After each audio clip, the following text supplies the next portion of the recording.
Episodio 7. Visitas. Capítulo 1. El inspector Jack Hoskins del Departamento de Policía de Flint City despertó a las 2 de la madrugada de aquel miércoles sumido en un triple padecimiento. Tenía resaca, se había quemado con el sol, y necesitaba ir a cagar. Eso me pasa por comer en los Tres Molinos, pensó, pero había comido allí. Estaba casi seguro de que sí, enchiladas rellenas de carne de cerdo y aquel queso picante, pero no del todo. Tal vez había cenado en Hacienda. Conservaba un vago recuerdo de la noche anterior. Tengo que dejar el vodka. Las vacaciones han terminado. Sí, y habían terminado antes de tiempo. Porque en ese momento su pequeño departamento de mierda solo contaba con un inspector en activo. A veces la vida era un asco. A menudo, de hecho, se levantó de la cama. Al apoyar los pies en el suelo, frotándose la quemadura de la nuca, sintió un mazazo sordo en la cabeza e hizo una mueca. Se quitó los calzoncillos, cogió el periódico de la mesilla y se encaminó despacio hacia el cuarto de baño para atender sus necesidades. Sentado cómodamente en la taza, esperando a que saliera el chorro semilíquido que siempre emanaba 6 horas después de ingerir comida mexicana, nunca prendería. Abrió el col y pasó las páginas ruidosamente hasta llegar a las tiras cómicas, la única parte del periódico local que valía un poco la pena. Leía con los ojos entornados los diminutos bocadillos de Jet Futsi cuando oyó agitarse la cortina de la ducha. Alzó la vista y vio una sombra detrás de las margaritas estampadas. El corazón se le subió a la garganta. Había alguien en la bañera. Un intruso, y no un vulgar ladrón, no un yonki que se había colado por la ventana del baño y había buscado refugio en el único sitio disponible al ver que se encendía la luz del dormitorio. No. Era el mismo individuo que se le había acercado por detrás en el puto establo abandonado del municipio de Canning. Lo sabía con la misma certeza con que sabía su propio nombre. Ese encuentro, si había sido un encuentro, no se le iba de la cabeza, y era casi como si esperara ese regreso. Sabes que eso es una chorrada.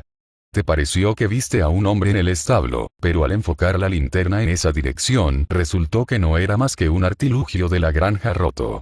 Ahora crees que hay un hombre en tu bañera, pero lo que parece una cabeza es la alcachofa de la ducha, y lo que parece un brazo es el cepillo de mango largo encajado en el asidero de la pared. El ruido que has oído o era una corriente de aire o estaba en tu cabeza. Cerró los ojos. Volvió a abrirlos y fijó la mirada en la cortina de la ducha con sus ridículas flores de plástico, la clase de cortina que solo podía gustar a tu ex. Ahora que estaba totalmente despierto, la realidad se reafirmó. Solo la alcachofa de la ducha. Solo el mango del cepillo encajado en el asidero. Era un idiota. Un idiota con resaca, lo peor. Era la cortina de la ducha se agitó otra vez. Se agitó porque de lo que él había querido creer que era el cepillo surgieron unos dedos imprecisos y avanzaron hasta tocar el plástico. La alcachofa de la ducha había girado y parecía mirarlo a través de la cortina traslúcida. El periódico se le escurrió entre los dedos laxos y fue a parar a las baldosas con un golpe suave. Sentía un sordo martilleo en la cabeza. La nuca le ardía cada vez más. Se le relajaron los intestinos, y el olor de lo que había sido su última cena, Jack lo supo con repentina certeza, inundó el pequeño cuarto de baño. La mano se deslizaba hacia el borde de la cortina. Al cabo de un segundo, 2 a lo sumo, la retiraría y Jack tendría ante sus ojos algo tan horrendo que, en comparación, la peor de sus pesadillas parecería una dulce ensoñación. No, susurró. No. Intentó levantarse del váter, pero las piernas no lo sostenían y su considerable trasero volvió a caer sobre el asiento. Por favor, no. No. Una mano asomó por el borde de la cortina, pero los dedos, en lugar de retirarla, se doblaron alrededor. Tatuada en esos dedos se leía una palabra. Nada. Jack fue incapaz de contestar. Permaneció sentado en el váter, desnudo, goteándole aún la mierda y oyendo el chorreo en la taza. Su corazón, un motor fuera de control en el pecho. Pensó que no tardaría en salírsele del cuerpo y que lo último que vería en este mundo sería su corazón caído en las baldosas salpicando de sangre, con sus últimos latidos trémulos, sus tobillos y la tira cómica del col de Flint City. Eso no es una quemadura por el sol, Jack. Deseó desmayarse. desplomarse desde el váter, y si acababa con una conmoción cerebral por el golpe contra el suelo, o incluso con una fractura de cráneo, ¿qué más daba? Al menos escaparía de aquello. Pero su conciencia persistió obstinadamente. Como persistió aquella silueta imprecisa en la bañera. Como persistieron aquellos dedos en la cortina. Nada, en desvaídas letras azules. Tócate la nuca, Jack. Si no quieres que aparte esta cortina y me muestre, hazlo ya. Hoskins levantó una mano y se apretó la nuca. La reacción de su cuerpo fue inmediata. Aterradoras punzadas de dolor le subieron a la sien y le bajaron a los hombros. Se miró la mano y vio que la tenía manchada de sangre. Tienes cáncer, informó la silueta desde detrás de la cortina. En los ganglios linfáticos, en la garganta y en los senos. En los ojos, Jack. Está devorándote los ojos. Pronto incluso podrás verlo. Bultitos grises de células cancerígenas malignas flotando en tu campo de visión. ¿Sabes cuándo lo contrajiste? Claro que lo sabía. Cuando esa criatura lo tocó en el municipio de Canning. Cuando lo acarició. Te lo causé yo, pero puedo quitártelo. ¿Querrías que te lo quitara? Sí, susurró Jack. Empezó a llorar. Quítamelo. Por favor, quítamelo. ¿Harás algo si yo te lo pido? Sí. ¿No vacilarás? No. Te creo. Y no me darás ninguna razón para no creerte, ¿verdad? No. No. Bien. Ahora límpiate. Apestas. La mano con la palabra nada se retiró, pero la forma detrás de la cortina de la ducha aún lo miraba. No era un hombre. Era algo mucho peor que el peor hombre que jamás hubiera existido. Hoskins echó mano al papel higiénico y se dio cuenta de que se ladeaba en el asiento y de que simultáneamente el mundo se oscurecía y menguaba. Y mejor así. Cayó, pero no sintió dolor. Había perdido el conocimiento antes de chocar contra el suelo. Capítulo 2. Jeannie Anderson despertó a las 4 de esa madrugada con la vejiga llena, como acostumbraba a ocurrirle a esas horas. Normalmente habría ido al baño del dormitorio, pero Ralph dormía mal desde el asesinato de Terry Maitland y esa noche lo había notado más inquieto. Se levantó de la cama y fue al baño del final del pasillo, más allá de la puerta de la habitación de Derek. Pensó en si tirar de la cadena después de aliviarse y decidió que tal vez eso lo despertara. Podía esperar hasta la mañana. 2 horas más, Dios mío, pensó mientras salía del baño. 2 horas más de buen sueño, eso es lo único que se detuvo en medio del pasillo. El piso de abajo estaba a oscuras cuando había salido del dormitorio, no. Aunque más dormida que despierta, se habría dado cuenta de una luz encendida. ¿Estás segura? No, no del todo, pero ahora abajo había una luz encendida. Una luz blanca. Tenue. La de encima de los fogones. Se acercó a la escalera y, desde lo alto, con la frente arrugada, devanándose los sesos, miró hacia la luz. ¿Habían conectado la alarma antirrobo antes de acostarse? Sí. Esa era una norma de la casa. Ella la conectó y Ralph la comprobó antes de subir. Uno u otro activaba siempre la alarma, pero lo de comprobarla, igual que el sueño agitado de Ralph, no había empezado hasta la muerte de Terry Maitland. Se preguntó si debía despertar a Ralph y lo descartó. Necesitaba dormir. Pensó en volver atrás para coger el revólver reglamentario de Ralph, que guardaba en una caja en el último estante del armario, pero la puerta del armario chirriaba y lo despertaría. ¿Y no era esa una reacción un tanto paranoica? Seguramente la luz estaba ya encendida cuando fue al cuarto de baño y no se dio cuenta. O tal vez se había encendido sola, por una avería. Descendió por la escalera con sigilo, desplazándose a la izquierda en el 3er peldaño y a la derecha en el 9º para evitar los crujidos. Ni siquiera tuvo que pensarlo. Se acercó a la puerta de la cocina y, sintiéndose al mismo tiempo estúpida y en absoluto estúpida, se asomó. Dejó escapar un suspiro que le agitó el flequillo. La cocina estaba vacía. Avanzó hacia la luz de encima de los fogones. En torno a la mesa de la cocina debería haber habido 4 sillas. 3 para la familia y la que llamaban la silla del invitado. Pero en ese momento había solo 3. No se mueva, dijo alguien. Si se mueve, la mato. Si grita, la mato. Ella se detuvo. El pulso acelerado, el vello de la nuca erizado. Si no hubiese hecho sus necesidades antes de bajar, la orina correría por sus piernas y se encharcaría en el suelo. El hombre, el intruso, estaba sentado en la silla del invitado pero en el salón, lo bastante lejos del arco de acceso para que ella lo viera solo de rodillas para abajo. Vestía unos vaqueros descoloridos y mocasines sin calcetines. Tenía los tobillos plagados de manchas rojizas, tal vez psoriasis. La parte superior de su cuerpo era una silueta imprecisa. Lo único que Jeannie distinguía eran los hombros, anchos y un poco caídos, pero no como si estuviera cansado, sino como si no pudiera cuadrarlos de tan musculados. Era curioso la de detalles en que uno se fijaba en un momento así. El terror había paralizado la facultad de su cerebro para clasificar, y todo fluía en él sin prejuicios. Ese era el hombre que había matado a Frank Peterson. El hombre que lo mordió como un animal salvaje y lo violó con una rama.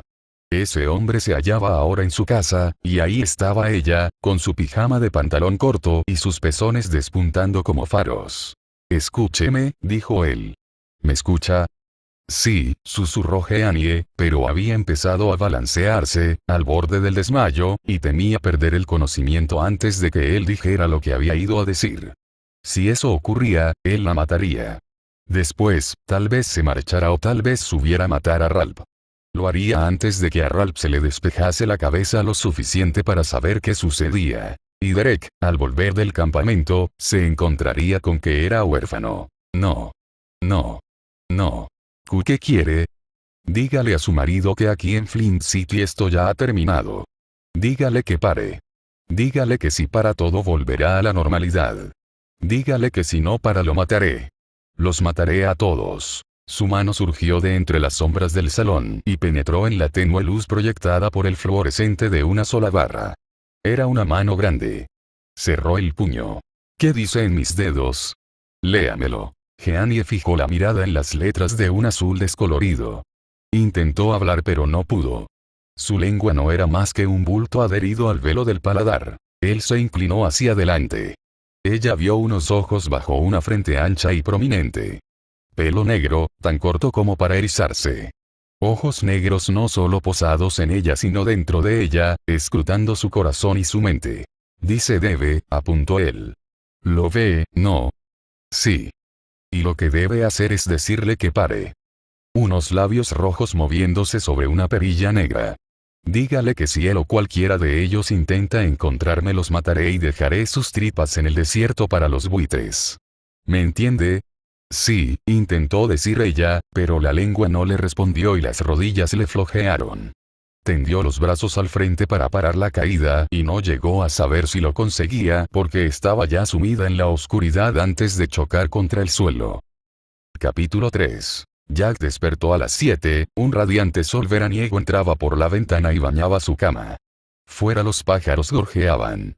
Se incorporó en el acto y miró alrededor como un loco, apenas consciente de que le palpitaba la cabeza a causa del vodka de la noche anterior. Se levantó de la cama, abrió el cajón de la mesilla de noche y sacó el Pathfinder calibre 38 que guardaba allí para protección del hogar. Cruzó el dormitorio a zancadas sosteniendo el arma junto a la mejilla derecha, el cañón corto apuntado al techo. Apartó los calzoncillos con el pie, y cuando llegó a la puerta, que estaba abierta, se detuvo a un lado y pegó la espalda a la pared.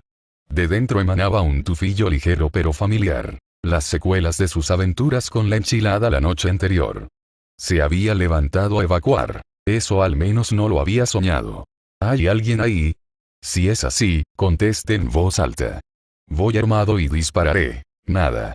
Jack respiró hondo y, agachado, giró en torno a la jamba de la puerta y barrió de un lado a otro el cuarto de baño con el cañón del 38. Vio la tapa del váter levantada y el asiento bajado.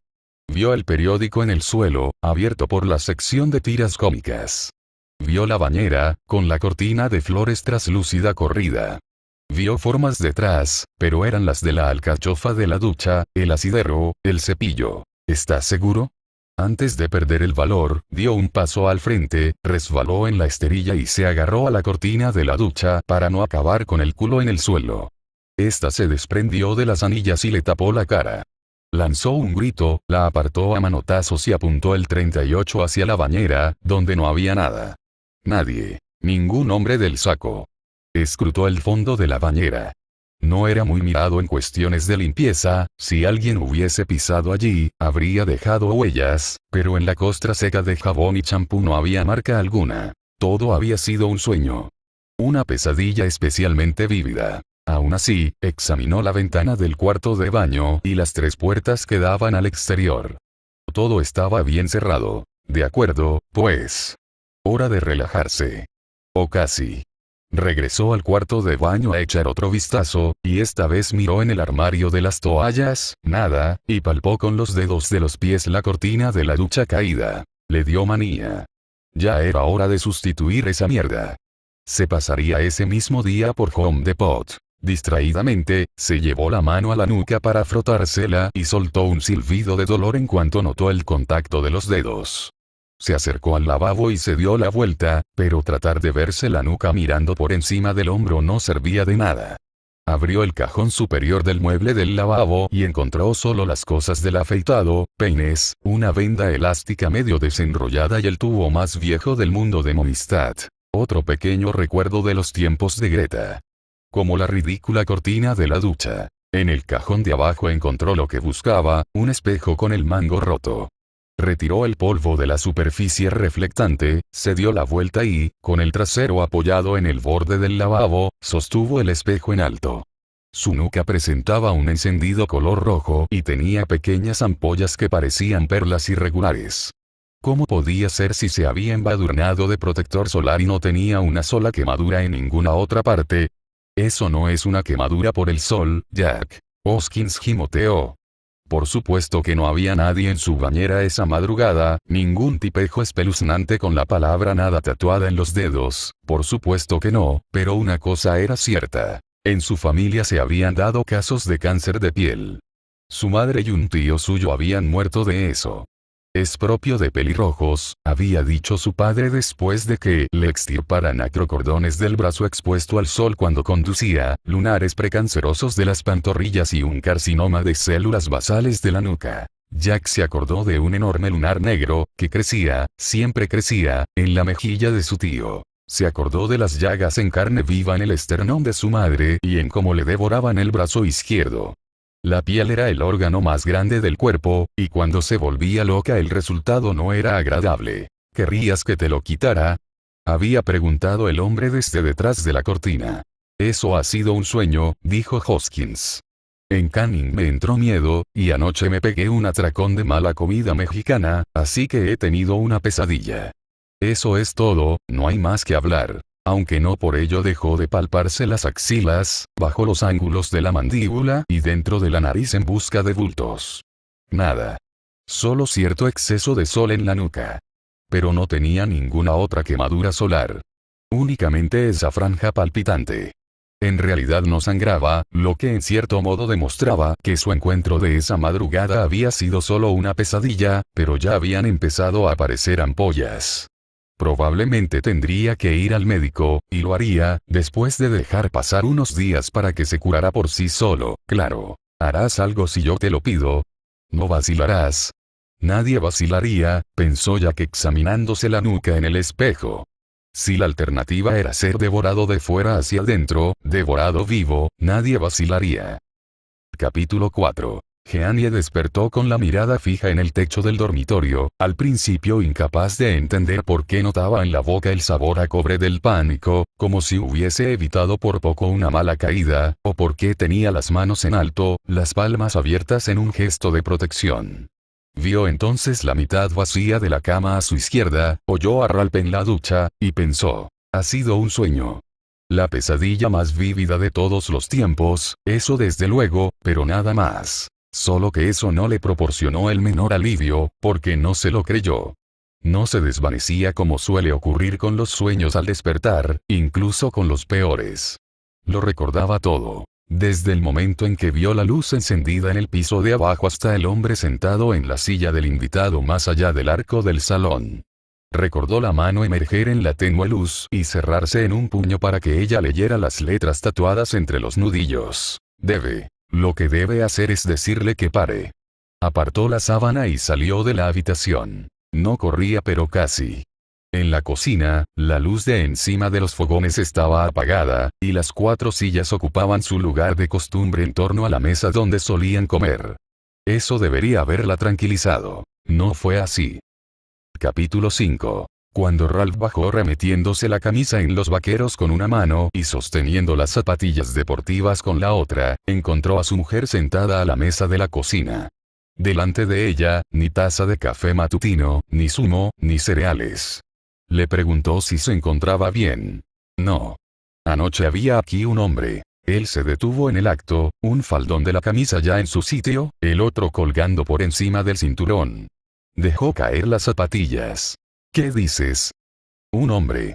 El que mató a Frank Peterson. Ralph miró alrededor, de pronto totalmente alerta. ¿Cuándo? ¿De qué hablas? Anoche. Ya se ha ido, pero me dio un mensaje para ti. Siéntate, Ralph. Él obedeció, y ella le contó lo ocurrido. Escuchó sin pronunciar una sola palabra, mirándola a los ojos.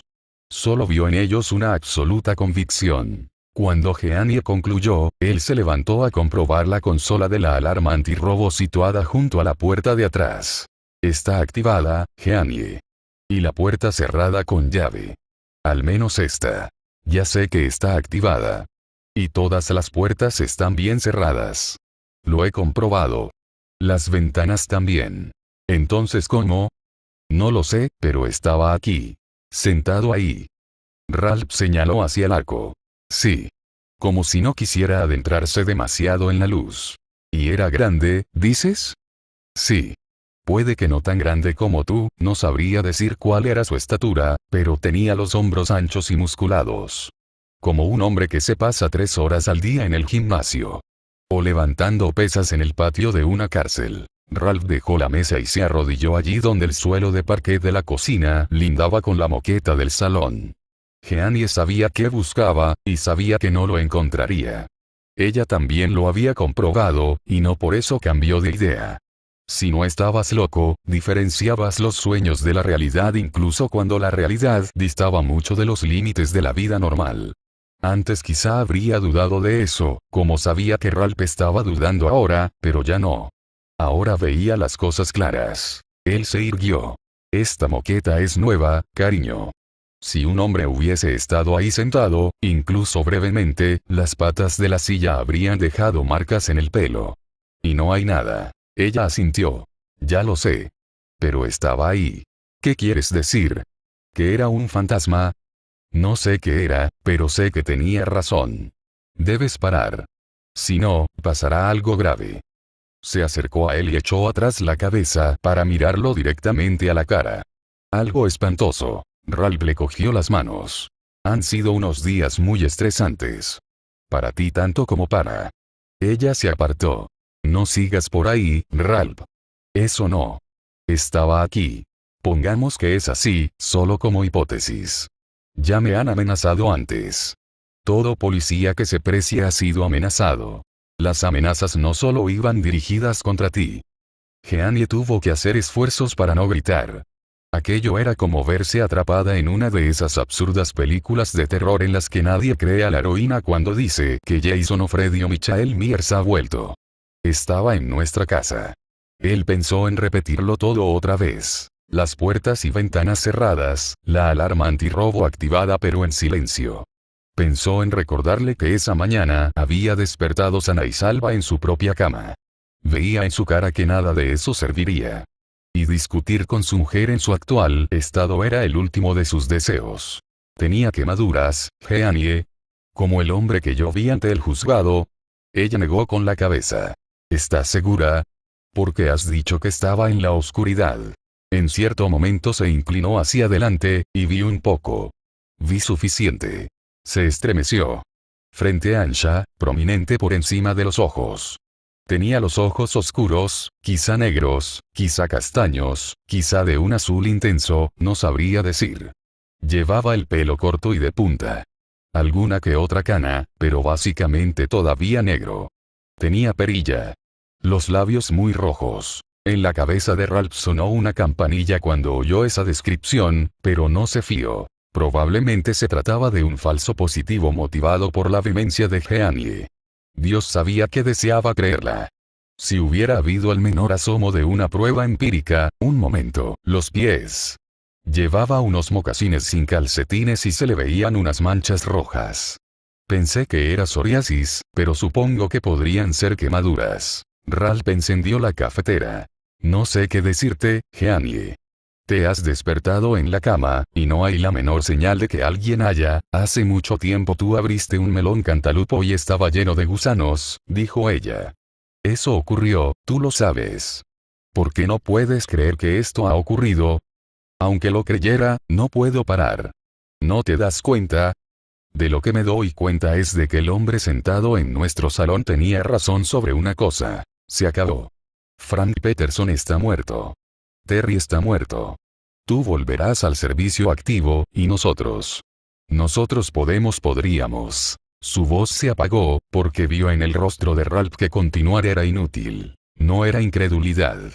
Era decepción por el hecho de que ella pudiese siquiera pensar que para él era posible pasar página. Detener a Terry Maitland en el campo de béisbol del Stella Varga había sido la primera pieza de dominó, la que había iniciado la reacción en cadena de violencia y sufrimiento. Y ahora él y su mujer discutían por el hombre que no estuvo allí. Todo era culpa suya, eso creía Ralph. Si no paras, dijo ella, tendrás que volver a coger tu arma. Yo desde luego pienso llevar encima la pequeña de calibre 22 que me regalaste hace 3 años. Entonces me pareció un regalo absurdo, pero seguramente tenías razón. A lo mejor fue un acto de clarividencia por tu parte. Jeanie. ¿Quieres unos huevos? Supongo, sí. No tenía apetito, pero si lo único que podía hacer por ella esa mañana era comerse lo que cocinara, eso haría. Jeanie sacó los huevos de la nevera y le habló sin volverse. Quiero que tengamos protección policial por la noche. No hace falta que sea desde que oscurezca hasta el amanecer, pero sí que alguien haga rondas regulares. ¿Puedes solicitarlo? La protección policial no servirá de mucho contra un fantasma, pensó él, pero llevaba demasiado tiempo casado para decirlo. Creo que sí. Deberías avisar también a Oye Gold y los demás. Aunque parezca una locura. Cariño. Pero ella lo interrumpió. Dijo que tú no cualquiera de ellos. Dijo que dejaría vuestras tripas en el desierto para los buitres. Ralph pensó en recordarle que, aunque de vez en cuando veían algún buitre trazar círculos en el cielo, en especial el día de la recogida de basuras, no podía decirse que en las inmediaciones de Flint City hubiera mucho desierto. Eso por sí solo ya inducía a pensar que la aparición había sido un sueño, pero tampoco dijo nada. No tenía intención de reactivar la discusión cuando parecía que empezaba a amainar. Lo haré, respondió, y era una promesa que se proponía cumplir. Había que ponerlo todo sobre la mesa. Hasta el último elemento de aquel desvarío. Ya sabes que vamos a reunirnos en el despacho de Oye Gold, ¿no? Con la mujer que Alec Pelley ha contratado para que investigue los detalles del viaje de Terry a Dayton. La que afirma categóricamente que Terry es inocente. Esta vez lo que Ralph pensó y no dijo, por lo visto había infinidad de conversaciones no mantenidas entre los matrimonios de larga duración, fue. Uri Geller afirmó categóricamente que podía doblar cucharas concentrándose en ellas. Sí. Llega hoy en avión.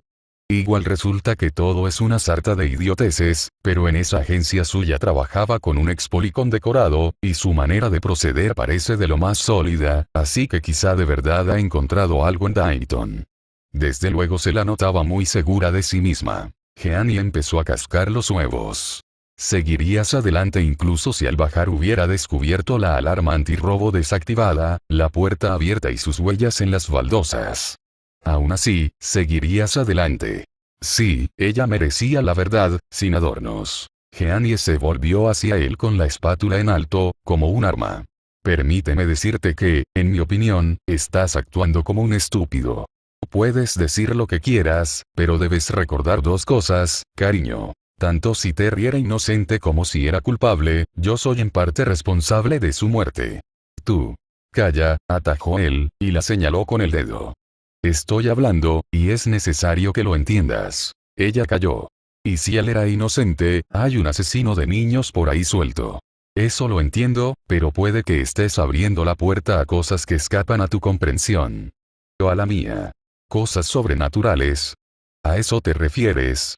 Porque eso no puedo creerlo. Nunca lo creeré. Cree lo que quieras, dijo ella al tiempo que se volvía hacia los fogones, pero ese hombre estuvo aquí. Le vi la cara, y le vi la palabra escrita en los dedos. Daba miedo. No se me ocurre otra manera de expresarlo. Al ver que no me crees, me entran ganas de llorar, o de tirarte a la cabeza esta sartén con los huevos, o no sé. Ralph se acercó a ella y le rodeó la cintura. Creo que tú sí lo crees.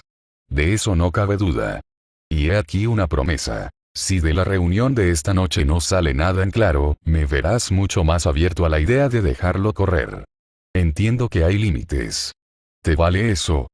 Supongo, al menos por ahora. Sé que en el campo de béisbol te equivocaste.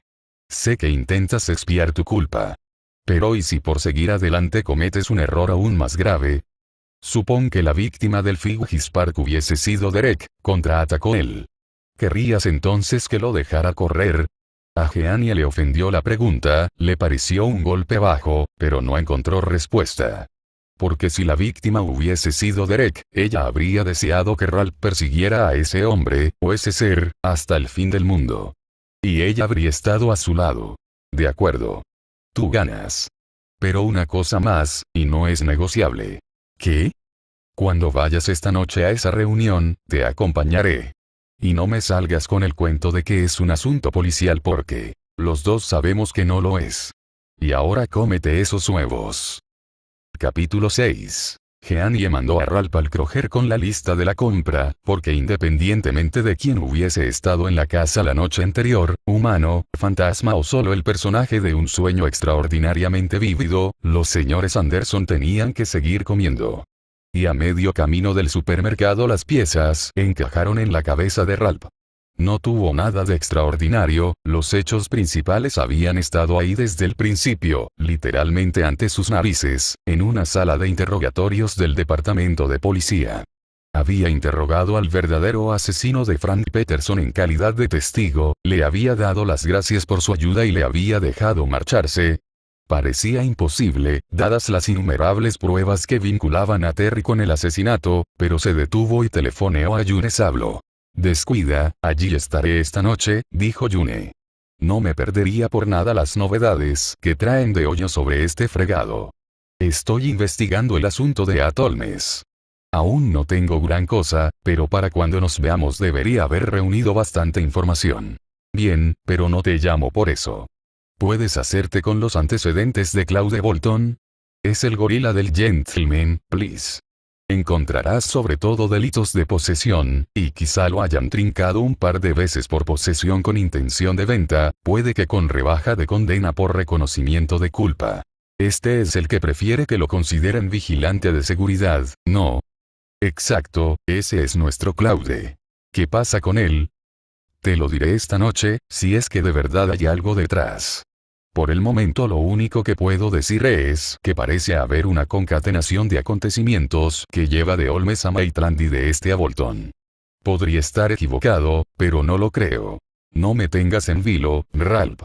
Habla. Todavía no. Quiero estar seguro. Y necesito otra cosa.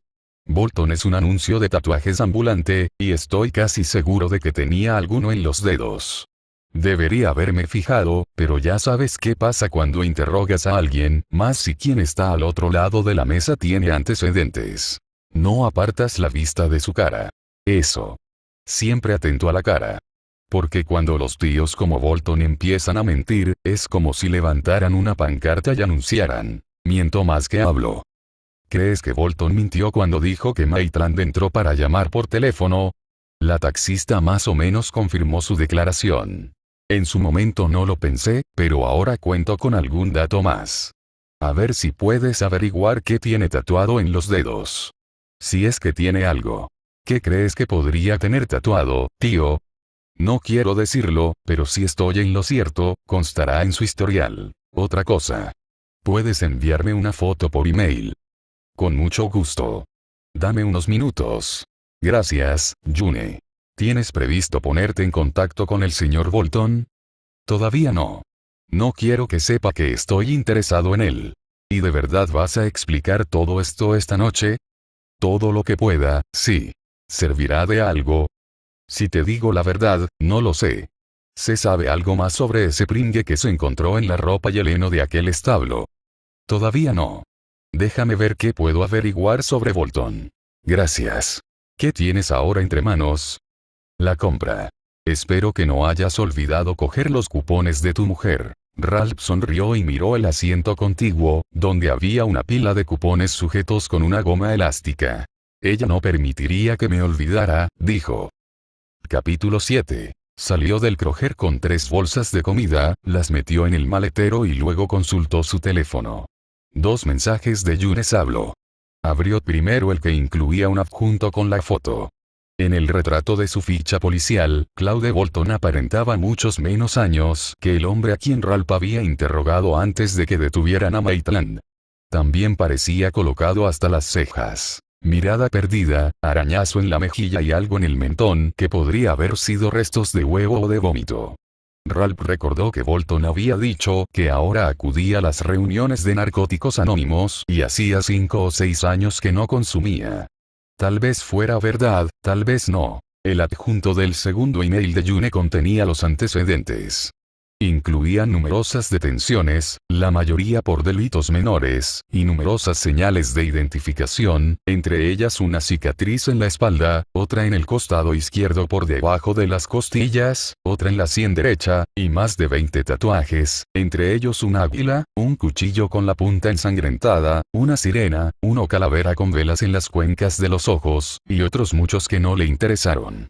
Sí le interesaron, en cambio, las palabras tatuadas en sus dedos. Nada en la derecha, debe en la izquierda. El hombre quemado de delante del juzgado tenía tatuajes en los dedos, pero eran nada y debe. Ralph cerró los ojos e intentó verlo, pero no lo consiguió.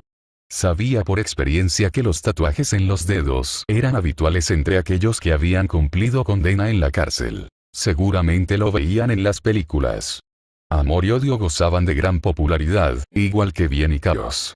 Recordó que Jack Hoskins le había hablado de un ladronzuelo con cara de rata que lucía jode y mama en las falanges, añadiendo que eso poco debía de ayudarlo a encontrar novia. Lo único de lo que Ralph estaba seguro era de que el hombre de las quemaduras no tenía ningún tatuaje en los brazos. Bolton sí exhibía muchos, pero, claro, el fuego que había causado estragos en la cara del hombre quemado podía habérselos borrado. Solo que era imposible que el hombre del juzgado fuese Bolton, dijo al tiempo que abría los ojos y miraba a la gente que entraba y salía del supermercado. Imposible. Bolton no tenía quemaduras. Esto es cada vez más raro, había dicho a esa tal Gibney la noche anterior por teléfono. Y más que lo será, había contestado ella. ¿Y qué razón tenía? Capítulo 8. Jeannie y él guardaron juntos la compra. Terminada esta tarea, Ralph le dijo que quería enseñarle una cosa en su teléfono. ¿Por qué? Tú mira, ¿vale? Y piensa que la persona de la foto ahora tiene muchos más años. Le pasó el teléfono. Ella miró fijamente la foto de la ficha policial durante 10 segundos, luego le devolvió el móvil. Había perdido el color en las mejillas. Es él. Ahora tiene el pelo más corto, y perilla en lugar de ese bigotito, pero es el hombre que estuvo anoche en casa. El que dijo que te mataría si no parabas. ¿Cómo se llama? Claude Bolton. ¿Vas a detenerlo? Todavía no. No estoy muy seguro de que pudiera aunque quisiera, estando de baja administrativa y demás. Entonces, ¿qué vas a hacer? Ahora mismo. Averiguar dónde está. En un primer momento pensó en llamar otra vez a June, pero andaría ocupado en las indagaciones sobre el asesino de Dayton, Holmes. Lo segundo que se le ocurrió, y que descartó de inmediato, fue acudir a Jack Hoskins. Ese hombre era un borracho y un bocazas. Pero tenía una tercera opción. Telefoneó al hospital, donde lo informaron de que Betsy Wiggins había vuelto a casa con su angelito, y la llamó allí. Después de preguntarle cómo estaba el bebé, lo que dio pie a una exposición de 10 minutos sobre todos los detalles relativos al pequeño, desde las tomas hasta el dineral que se iba en pañales, le preguntó si tendría inconveniente en echar un cable a un hermano de baja haciendo una llamada, o quizá 2, en calidad de inspectora. Le explicó lo que quería. ¿Tiene esto que ver con Maitland?, preguntó ella. Bueno, Betsy, considerando mi actual situación, eso es algo que mejor tú no preguntas y yo no contesto. En ese caso, podría caerte una buena. Y a mí podría caerme una buena por ayudarte. Si lo que te preocupa es el jefe Geyer, por mí no se enterará. Siguió un largo silencio. Ralph esperó a que fuera ella quien lo rompiera. Por fin Betsy dijo. Mira, me da mucha pena la mujer de Maitland. Mucha pena. Me recuerda a esas imágenes que se ven en los noticiarios después de un atentado suicida, cuando los supervivientes van de aquí para allá con sangre en el pelo y sin entender qué ha pasado. ¿Serviría esto para echarle una mano a ella? Es posible, contestó él. No me atrevo a ir más allá de eso. Veremos qué puedo hacer. John Selman no es un gilipollas total, y ese local de striptease suyo en el límite municipal necesita renovar la licencia todos los años para seguir en funcionamiento. Eso podría animarle a colaborar. Te llamaré si la cosa no sale bien. Si ocurre lo que preveo, te llamará él. Gracias, Betsy. Esto queda entre nosotros, Ralph.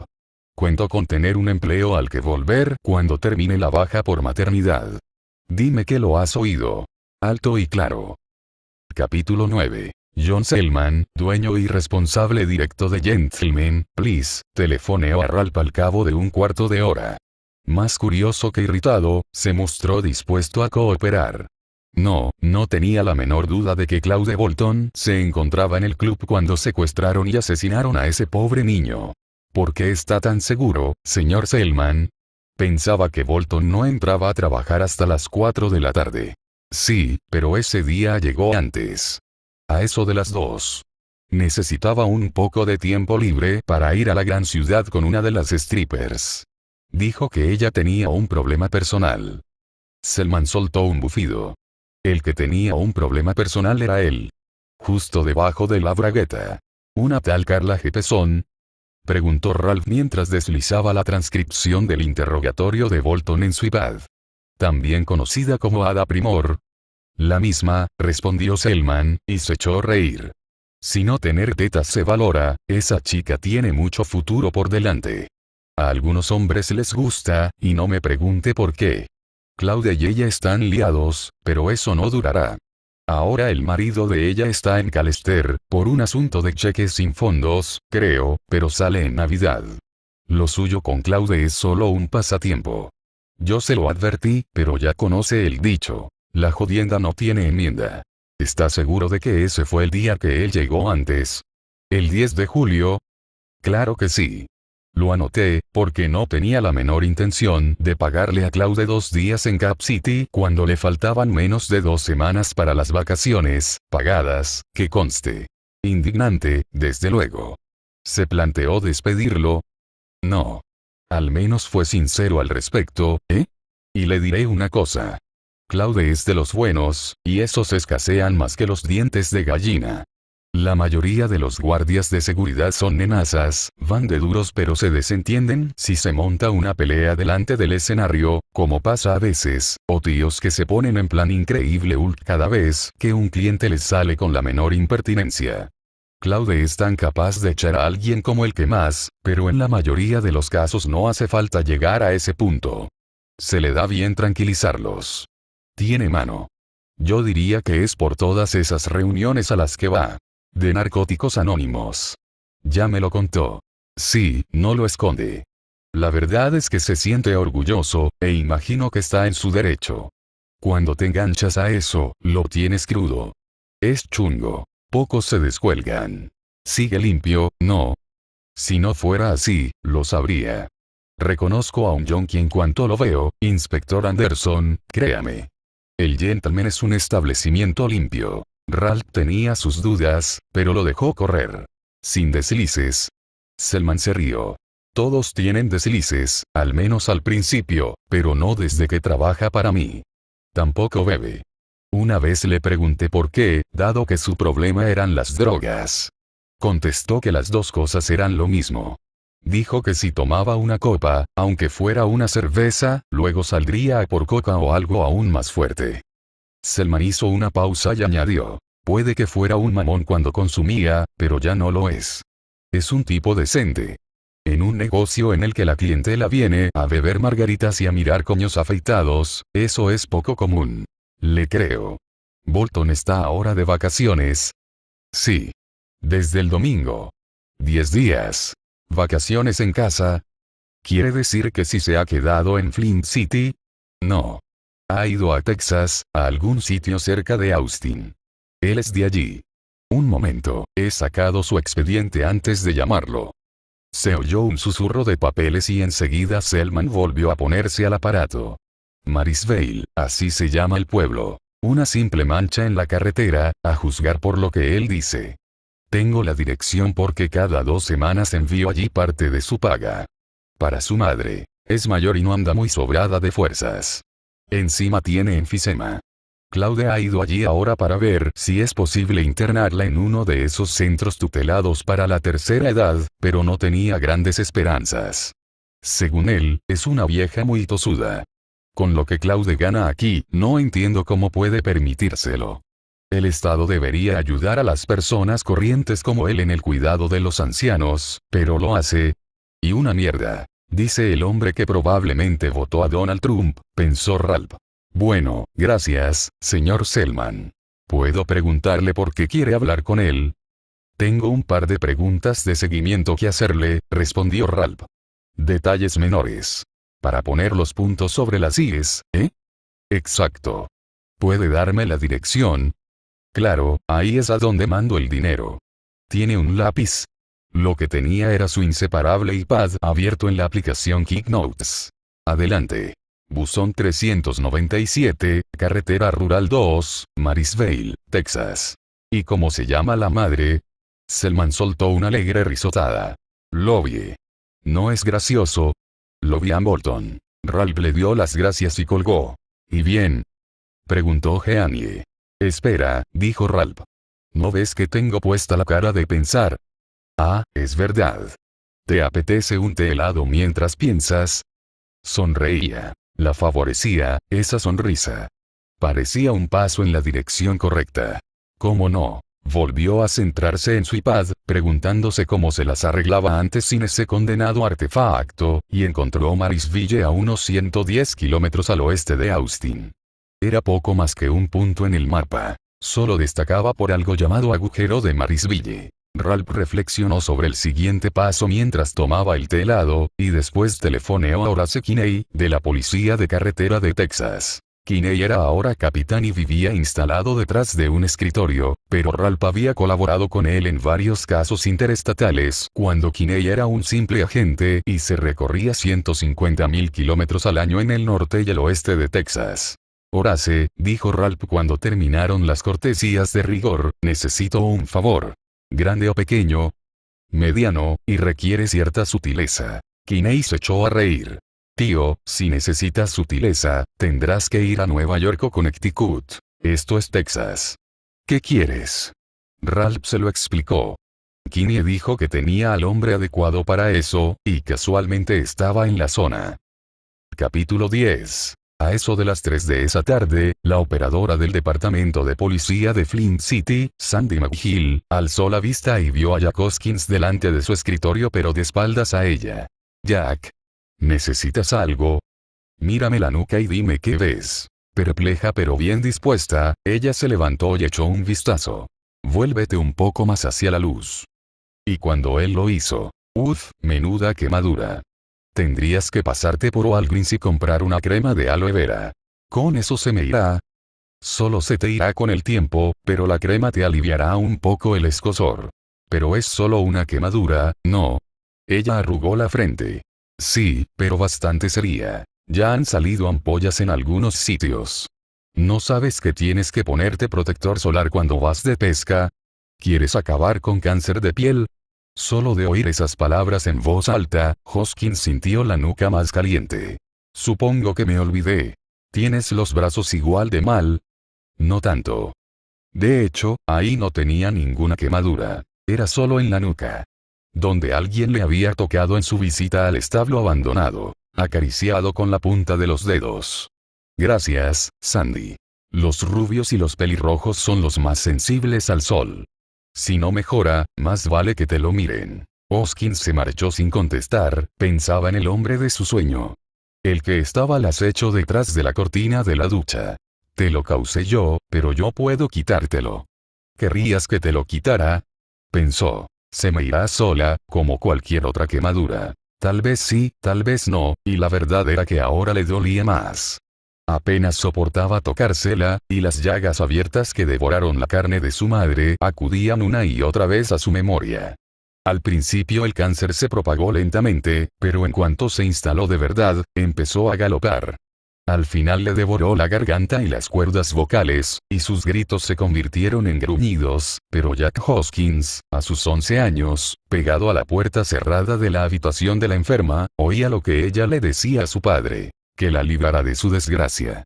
«Lo harías por un perro», graznaba ella. «¿Por qué no lo haces por mí?» «Solo una quemadura solar», dijo él poniendo el coche en marcha. «Nada más. Una puta quemadura solar. Necesitaba una copa». Capítulo 11. Eran las 5 de esa tarde cuando un coche de la policía de carretera de Texas dejó la carretera rural 2 y enfiló el camino de acceso a la altura del buzón 397.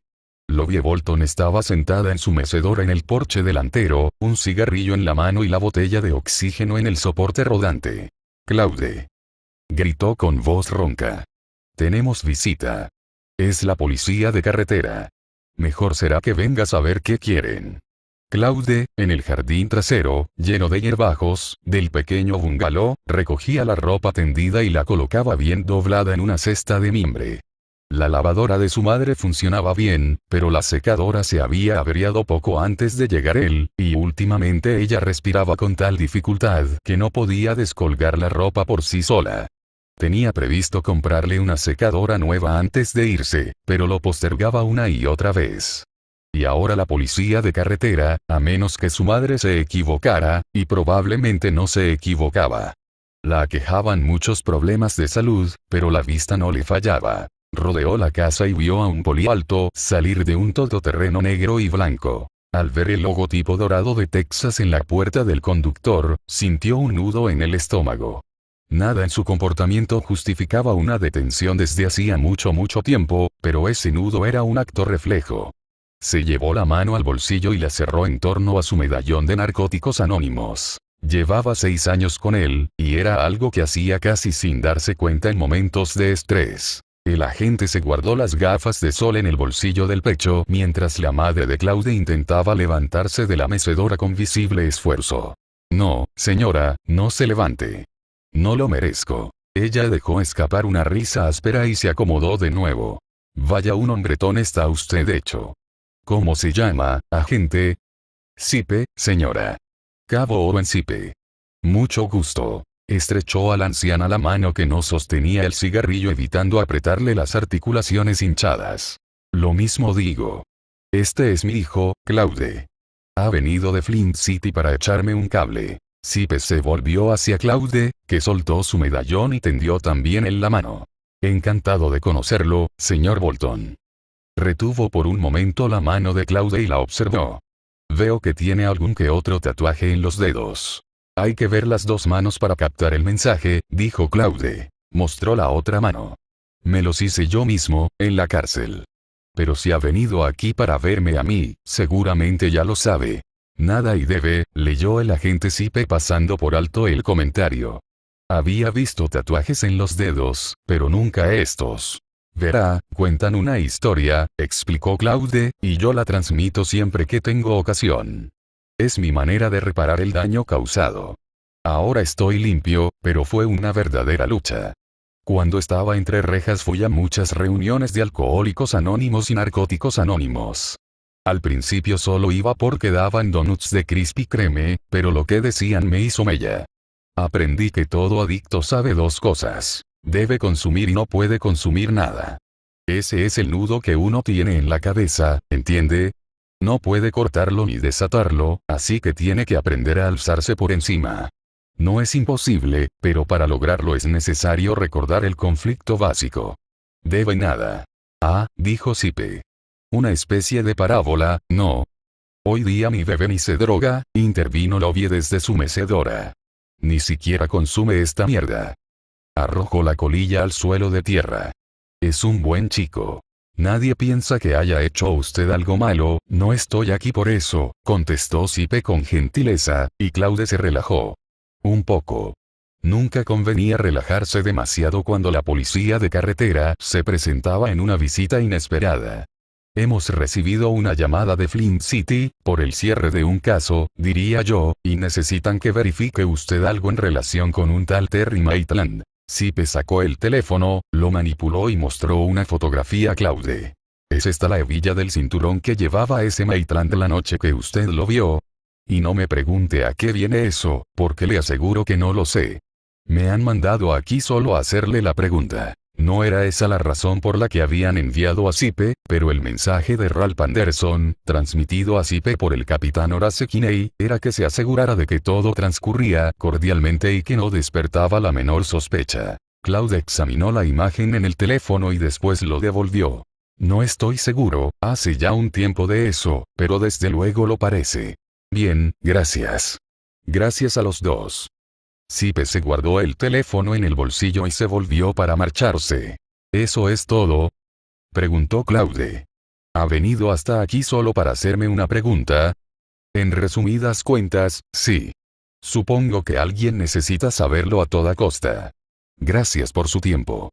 Pasaré la información en el camino de regreso a Austin. Eso es un largo viaje, agente, dijo Lovie. ¿Por qué no entra y se toma un vaso de té dulce? No es casero, pero no está mal. Bueno, entrar y sentarme no porque quiero llegar a casa antes de que se haga de noche, pero sí lo tomaría aquí fuera, si no les importa. No nos importa en absoluto. Claude, ve a buscar un vaso de té para este buen hombre. Un vasito, precisó Sipe separando apenas el pulgar y el índice. Un par de tragos y vuelvo a la carretera. Claude entró. Sipe apoyó un hombro en la pared del porche y miró a Lovie Bolton, cuyo rostro afable era un cúmulo de arrugas. Su chico la trata muy bien, ¿no? Sin él estaría perdida, afirmó Lovie. Me manda una asignación cada 15 días y viene a verme siempre que puede. Quiere buscarme una residencia en Austin, y a lo mejor un día de estos ingreso en alguna si él puede permitírselo, pero ahora mismo le es imposible. No hay otro hijo como él, agente Sipe. Alborotador de joven, digno de confianza después. Eso he oído, comentó Sipe. Dígame, ¿la lleva alguna vez al Big 7, ese que está cerca de aquí, en la carretera? Preparan unos desayunos increíbles. No me fío de los restaurantes de carretera, contestó ella al tiempo que sacaba el tabaco del bolsillo de la bata y se ponía un cigarrillo entre la dentadura. Una vez, en el 74, tuve una intoxicación de tomaína por comer en un sitio de Abilene y pensé que me moría. Mi hijo se ocupa de cocinar cuando está aquí. No es un emeril, pero no lo hace mal. Se las arregla bien con la sartén, no quema el bacon. Al encender el cigarrillo le guiñó un ojo y Sipe sonrió. Esperaba que la botella de oxígeno estuviese herméticamente cerrada, no fueran a salir los dos volando. Seguro que esta mañana le ha preparado el desayuno, dijo Sipe. Seguro que sí. Café, pan de pasas tostado y huevos revueltos con mucha mantequilla, como a mí me gustan. ¿Es usted muy madrugadora, señora?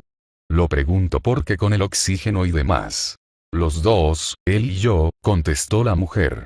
Nos levantamos con el sol. Claude regresó con 3 vasos de té helado en una bandeja, 2 altos y uno pequeño. Owen Sipe se bebió el suyo en 2 tragos, se relamió y dijo que tenía que marcharse. Los Bolton le observaron irse, lo vi en su mecedora, Claude sentado en los peldaños y contemplando con expresión ceñuda la estela de polvo que indicaba el regreso de la gente a la carretera principal. ¿Ves lo amables que son los polis cuando no has hecho nada malo?, preguntó Lovie. Sí, contestó Claude. Ha venido hasta aquí solo para preguntarte por una hebilla. Ya ves tú. No ha venido por eso, mamá. No. ¿Por qué, entonces? No estoy seguro, pero no ha sido por eso. Claude dejó el vaso en el peldaño y se miró los dedos. El nada y el debe, el nudo por encima del cual finalmente había logrado alzarse. Se levantó. Mejor será que acabe de descolgar la ropa. Luego quiero acercarme a casa de Jorge y preguntarle si quiere que mañana lo ayude. Está reparando el tejado. Eres buen chico, Claude. Él vio lágrimas en sus ojos y se emocionó. Ven aquí y dale un fuerte abrazo a tu madre. Sí, señora, dijo Claude, y eso hizo. Capítulo 12. Ralph y Jean y Anderson se preparaban para asistir a la reunión en el despacho de Oye Gold cuando sonó el móvil de Ralph. Era Horace Kinney. Ralph habló con él mientras Jean se ponía los pendientes y se calzaba. Gracias, Horace. Te debo una. Puso fin a la llamada. Jean lo miraba expectante. ¿Y bien? Horace ha enviado a un agente de la policía de carretera a casa de los Bolton en Marysville. Iba con un pretexto, pero la verdadera razón era, ya sé cuál era. Ajá.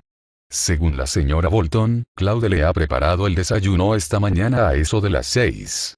Si has visto a Bolton abajo a las 4, he mirado el reloj cuando me he levantado para ir al baño, afirmó Jeanie. Eran las 4:06. Según Mapquest, entre Flint City y Marysville hay 692 kilómetros. Imposible que Bolton llegara allí a tiempo para preparar el desayuno a las 6, cariño. A lo mejor la madre ha mentido. Lo dijo sin mucha convicción. Sipe, el agente que Horace ha enviado, ha dicho que no ha percibido eso en su radar, y cree que lo habría notado. Así que se repite la situación de Terry, observó ella. Un hombre en dos sitios al mismo tiempo. Porque estuvo aquí, Ralph. Estuvo. Antes de que él pudiera contestar, sonó el timbre de la puerta. Ralph se puso una americana para ocultar la Glock que llevaba al cinto y bajó. Ante la puerta se hallaba el fiscal Bill Samuels, y con vaqueros y una sencilla camiseta azul no parecía el mismo. Me ha telefoneado Howard. Me ha dicho que iba a haber una reunión. Un encuentro informal sobre el asunto de Maitland, así lo ha expresado él. En su despacho, y ha añadido que quizá me gustaría ir. He pensado que podríamos ir juntos, si no hay inconveniente. Supongo que no, contestó Ralph, pero oye, Bill, ¿a quién más se lo has dicho? ¿Al jefe Geyer? ¿Al sheriff Dolin? A nadie. No soy un genio, pero tampoco me di un golpe en la cabeza al caer del árbol de los tontos. Jeanie se reunió con Ralph en la puerta mientras comprobaba el contenido de su bolso. Hola, Bill. Me sorprende verte aquí. En la sonrisa de Samuels no se advertía ni rastro de humor. A decir verdad, también a mí me sorprende estar aquí. Este caso es como un zombi, se niega a seguir muerto.